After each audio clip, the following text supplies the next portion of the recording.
Hari ini kita temanya ada kontribusi negara-negara Arab dan Cina di Indonesia. Kita harus jujur ya. Ini karena di Indonesia ini kan sangat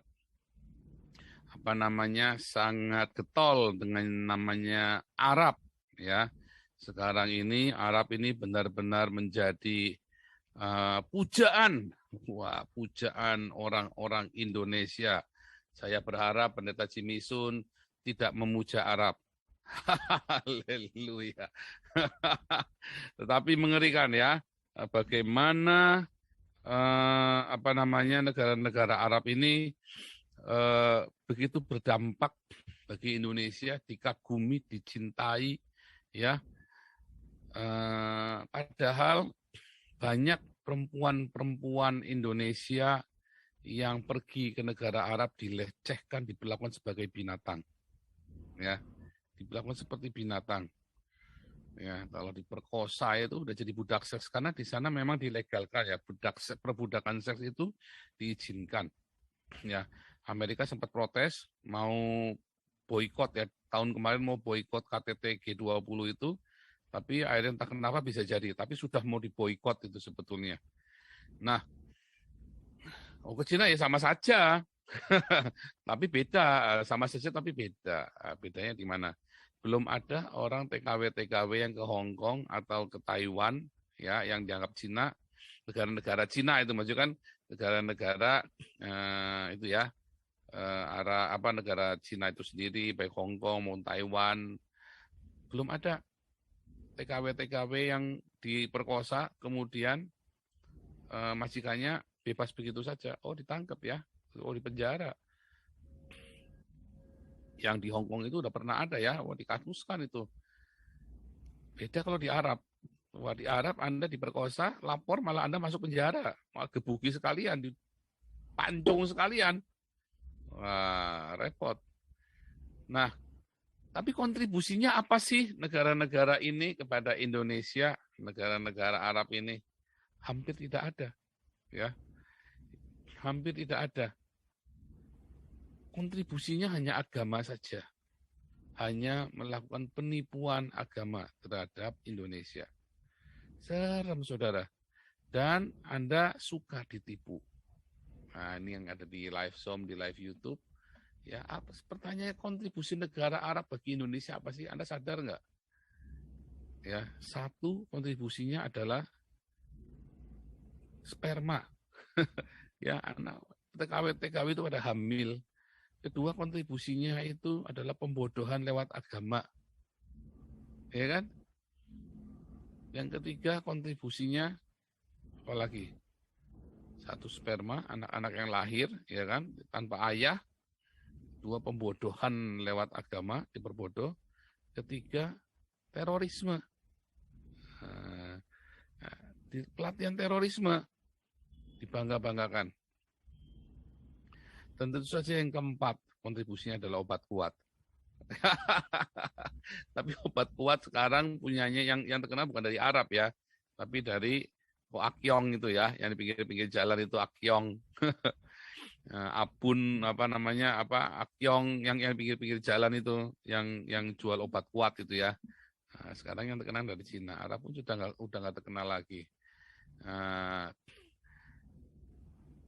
Tapi sampai sekarang masih nggak sadar ya, sampai sekarang nggak sadar. Nah, kemarin saya dikirimin ini ya, ada dari Opung JJ juga, ini menarik sekali. Saya mau share juga ke Anda semua sebelum itu. Dikirimin menarik ya. Nah, sebentar, tadi mana nih? Mana Messenger. Ini misalnya kita agak susah kalau mindah ini ya. Bahwa orang-orang Arab di Indonesia ini termasuk orang Arabnya sendiri di Indonesia. Wah, ini saya bukan hate speech ya, saya harus hati-hati menyampaikannya ya. Bukan hate speech, tapi apa sih kontribusi orang Arab di Indonesia? Apa? Apa kontribusi orang-orang Arab di Indonesia? Pernah kepikir nggak orang-orang keturunan Arab ini kontribusinya apa? Satu, Partai Komunis Indonesia. Itu didirikan oleh orang Arab, ya, Haji Misbah, ya kan? Apalagi? Itu Baswedan itu, Anies Baswedan itu kontribusinya. Ada nggak atlet-atlet yang mengharumkan Indonesia yang keturunan Arab? Pernah dengar nggak? Wah, itu Aliong, iya, obat kuat Aliong, iya betul, Aliong. Apa kontribusinya coba? Pernah kepikir nggak itu? Ini saya membuka pikiran Anda semua ya, supaya Anda jangan mabok ya, supaya Anda jangan mabuk, terutama yang kayak diviralkan ini kartun belum masuk. Atlet, iya ini ada atlet puncak, benar, adanya atlet puncak ya. Harusnya ada Olimpiade seks ya, harusnya orang Arab mungkin menang nanti, atau orang Cina yang menang. Kalau ada Olimpiade seks, yang menang itu Arab atau Cina? Arab, belum tentu loh. Cina itu kecil-kecil memang. Tapi anaknya banyak, 1,4 miliar itu loh hasilnya itu loh. Obat kuat sekarang yang terkenal juga bukan dari Arab loh, dari Cina loh sekarang loh. Arab sudah kalah loh. Obat kuat, obat gatel, sex shop itu kan. Itu sekarang semua dari Cina juga loh. Jadi apa kontribusinya Arab bagi Indonesia sekarang? Nah, ini Anda harus berpikir kritis. Wah, ini kita ini di sini ini semua bebas bersuara, bebas berpikir kritis ya. Saya nggak yakin para ini bisa berpikir dengan sehat ya. Nah ini dia sudah dapat ya, berhasil saya ini. Bentar ya, saya share supaya Anda terkenyut-kenyut ini nih. So, mana nih saya share ya. Kita mulai dari, belum, sebentar. Kita mulai dari perekonomian ya. Kita mulai dari perekonomian dulu. Oh, banyak yang ngantri, sorry ya, banyak yang ngantri. Saya belum masukkan kos-kos yang lain ya ke dalam. Mana? Sebentar.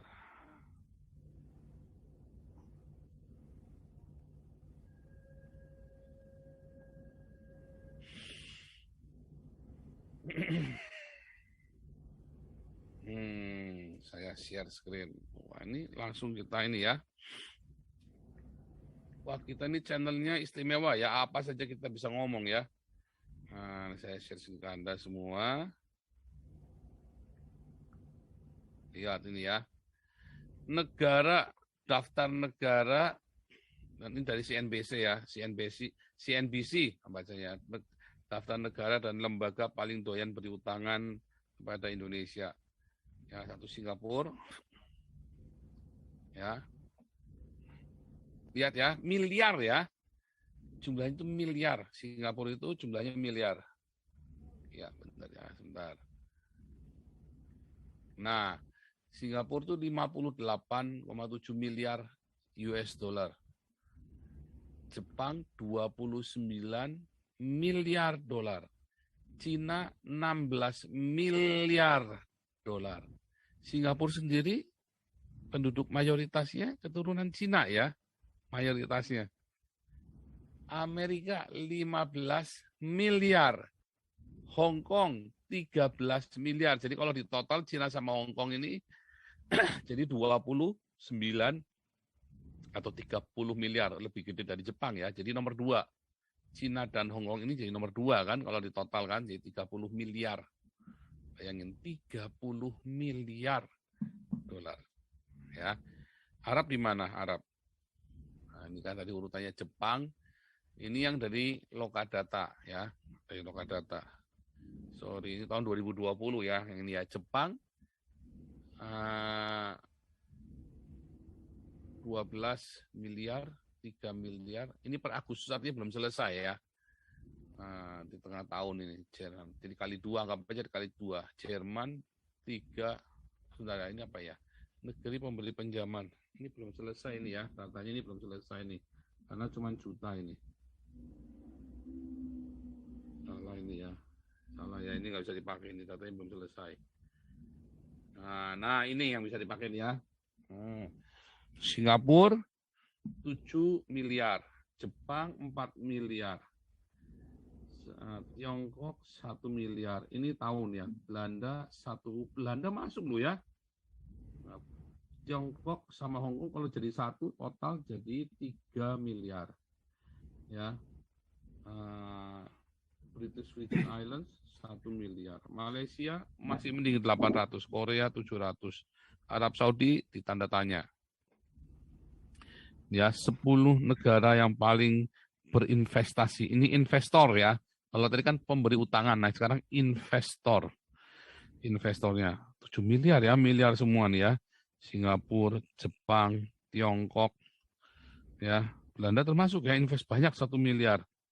Luar biasa ini negara-negara ini. Nah, kita lihat nih. Ini tadi ya, investor. Nah, ini UEA, Uni Emirat Arab. Ya, 20 negara dengan realisasi investasi. Realisasi investasi terbesar. Nilainya berapa? 62 juta kalau nggak salah ya nilainya tadi. Ini 62 juta. Nilainya adalah 62 juta. Nah, ini ya, 62 juta. Ini ya. Sepanjang tahun 2018 69 juta ya. Nah, 69 juta. Jauh ya, 69 juta sama 1 miliar. Sama 3 miliar dolar. Jauh. Ini mudah-mudahan Anda melek ya teman-teman semua ya. Tadi kalau Cina, ya Cina, ya pakai merah aja. Cina, ya tadi Cina dan Hong Kong ya. Di total sama dengan 3 miliar. Investasi ya, ini investasi. Dibandingkan dengan ini, 69 juta. Jauh ya? Oh, jauh. Luar biasa ini. Anda bisa nyadar nggak ini sampai sini nih? Moga-moga Anda sadar ini ya. Teman-teman. Jadi yang Anda bangga-banggakan, orang Indonesia dibangga-banggakan, Arab ini, ternyata nggak ada gregetnya ya. Nggak ada gregetnya. Nah, itu tadi ya. Sekarang kalau kita lihat ya. Nah, ini nih. Lah ini ya. Orang-orang Arab ini adalah jadi oposan. Saya mau nanya kepada Anda, apa sih kontribusinya orang Arab di Indonesia? Ya, mulai dari Habib Rizik, si Novel, siapa ini kan Habib semua nih. 4 orang, 8 orang ini. Kontribusinya apa coba orang-orang ini bagi Indonesia? Ada nggak yang bisa kasih tahu kontribusinya orang-orang ini bagi Indonesia? Ya. Nah, tapi kalau tanya, apa sih kontribusinya orang-orang Tionghoa bagi Indonesia? Banyak. Yang tidak baik juga banyak, yang baik lebih banyak lagi. Kalau orang-orang Arab, semuanya nggak ada yang baik. Nggak ada yang baik. Satu saja yang baik siapa? Mata Najwa? Belum tentu. Iya kan? Apa bedanya Mata Najwa dengan kita? Dengan grupnya kita ini. Nah, malah kalau kita sambil berdiakonia, Mata Najwa cuma nggak ada. Mengeruk keuntungan saja, cuma menyebar berita saja. Bahkan ya cuman Gus Dur bukan orang Arab. Gus Dur itu bukan orang Arab. Gus Dur itu santo, ya beda. Gus Dur kan sudah sudah dibaptis kan, sudah terima Yesus kan. Santo kalau Gus Dur itu. Jadi apa kontribusinya orang Arab yang ada di Indonesia sendiri sekalipun, yang di puncak kontribusinya bikin anak di puncak, bikin anak haram yang dihalalkan, ya, yang disyahadatkan, anak haram yang disyahadatkan. Jadi hampir tidak ada ya. Ini menarik sekali. Dari ini sumbernya dari Pak Opung JJ tadi ya. Terima kasih buat ininya. Menarik sekali. Anda pernah kepikir nggak hal-hal seperti ini? Hampir tidak terpikir toh. Hampir tidak terpikir. Kalau Anda nggak masuk ke grup ini, Anda nggak kepikir yang begini-begini ini. Karena nggak akan berani grup lain bicara seperti ini kan. Nah, saudara, hal-hal seperti ini harus kita kampanyekan, kita blow up. Kalau kemarin kan Refli Harun bilang, ini bahaya nih Cina nih. Nah sebenarnya pertanyaan saya, ini lebih bahaya orang Arab daripada orang Cina. Lebih bahaya mana Arab sama Cina di Indonesia? Apa kontribusi Cina terhadap kehancuran Indonesia? Gak ada. Apa kontribusi Arab terhadap kehancuran Indonesia? Ada. Banyak. Agama Islam yang pertama. Kedua, lahirnya Partai Komunis Indonesia dibidani oleh orang-orang Islam dan orang Arab. Ya kan?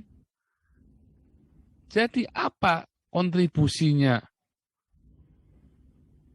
Arab terhadap Indonesia dan Cina kepada Indonesia? Lebih banyak bermanfaat kontribusi Cina terhadap Indonesia daripada Arab kepada Indonesia. Ini bukan anti Arab, bukan ya. Anda harus jangan beda. Kalau Refli Harun itu kemarin itu benar-benar gerakan kebencian kepada Cina, hate speech. Kalau ini tidak. Kita lagi menyatakan fakta, kita bertanya orang-orang Arab ini. Ya. Makanya kalau ada satu saja, siapa orang Arab yang memberikan kontribusi yang nyata kepada negara Indonesia? Ya kan? Kalau Gus Dur bukan Arab. Gus Dur itu orang Jawa. Gus Dur orang Jawa, malah bahkan Gus Dur aja ngakunya keturunan Cina loh. Pernah baca nggak itu? Saya pernah baca loh itu. Gus Dur aja ngaku keturunan Cina. Ayo loh. Gus Dur aja ngaku keturunan Cina. Pusing-pusing dah loh. Ya kan? Kan nggak kepikir kan Anda kan? Nggak kepikir lah. Bentar.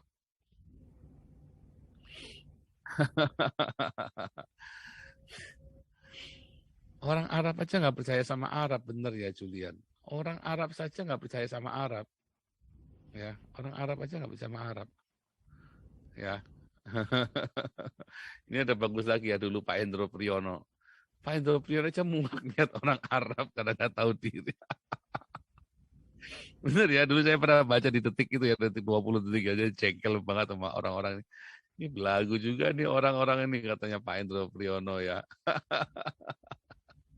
Iya, Gus Dur itu keturunan Cina, ya. Gus Dur itu pernah ngaku bahwa dia keturunan Cina. Nah, jadi kontribusinya apa? Nah, sekalinya ada orang Cina jadi Islam, nah kontribusinya apa coba? Bikin ruwet. Kayak Hani Kristianto. Jadi ini Anda harus kita belajar untuk jujur, ya. Kalau Anda tidak jujur, Anda akan tertinggal terus. Ya. Anda akan tertinggal terus. Oke, sebelum saya lanjutkan, ini ada Pak Bram Nabit Resen. Ini Pak Bram Nabit mau ikut bicara atau bagaimana nih Pak Bram Nabit ini? Sebentar.